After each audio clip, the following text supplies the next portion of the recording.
Olá, queridos e queridas, a paz do Senhor para todos vocês. Como vocês estão? Hoje eu venho aqui compartilhar com vocês mais uma palavra que tem a ver com o nosso tema, né? A boa vontade de Deus. Eu quero ler com vocês Marcos, capítulo 4, a partir do versículo 35, que vai dizer: Naquele dia, ao anoitecer, disse ele aos seus discípulos: Vamos para o outro lado. Deixando a multidão, eles o levaram no barco, assim como estava. Outros barcos também o acompanhavam. Levantou-se um forte vendaval, e as ondas se lançavam sobre o barco, de forma que este ia se enchendo de água. Jesus estava na popa, dormindo com a cabeça sobre um travesseiro. Os discípulos o acordaram e clamaram: Mestre, não te importas que morramos? Ele se levantou, repreendeu o vento e disse ao mar: Aquiete-se, acalme-se. O vento se aquietou e fez-se completa bonança.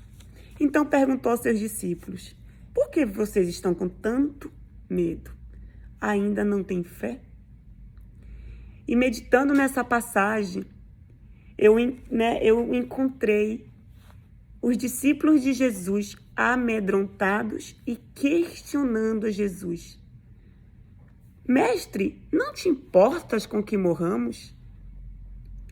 E eu me vejo muitas vezes nessa condição de estar passando por dificuldades, desafios, algumas vezes provações, tempestades que se levantam no dia a dia da vida. É comum, Jesus nos alertou sobre isso, que no mundo a gente teria aflição.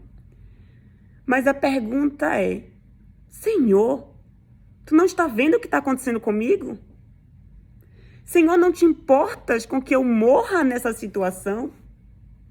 Você acredita mesmo que Deus, conhecendo a nossa estrutura humana, Ele permitirá uma provação ou uma dificuldade maior do que a gente possa suportar? Mas muitas vezes nós não conhecemos o Deus a quem servimos e por isso questionamos do seu poder e dos seus cuidados.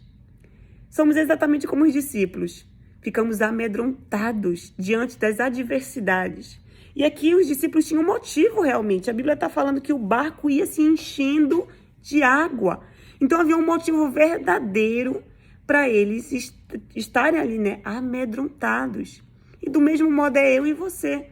Muitas vezes vem situações que vêm realmente para abalar todas as estruturas. Mas não é para a morte. Essas situações que vêm não é para a nossa morte.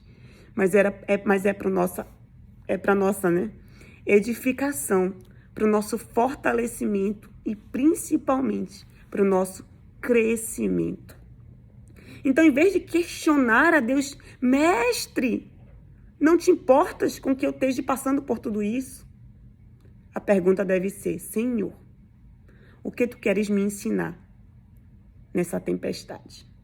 Qual é o ensinamento? Lá em Lucas, capítulo 10, versículo 19, Jesus vai nos dizer, que Ele nos deu poder para pisar em serpentes, escorpiões e toda a força do inimigo, e nada nos fará dano algum.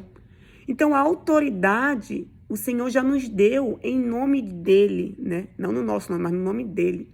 Então, no nome dEle, a gente pode repreender qualquer tipo de levante, qualquer tipo de tempestade que se levante para tentar nos derrubar.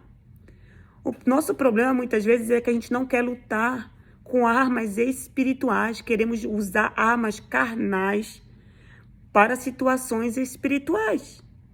Vocês devem lembrar o que Paulo disse lá em Efésios, que a nossa luta não é contra carne e sangue, mas é contra potestades, forças dominadoras deste século.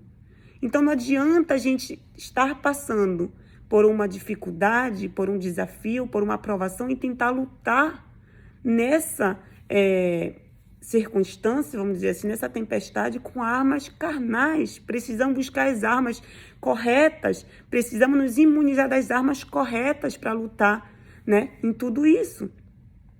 Então, a vontade de Deus é que a gente se posicione de maneira correta contra as tempestades que vão vir, contra as dificuldades, porque vão vir. Jesus disse que no mundo a gente teria aflição, então elas vão vir.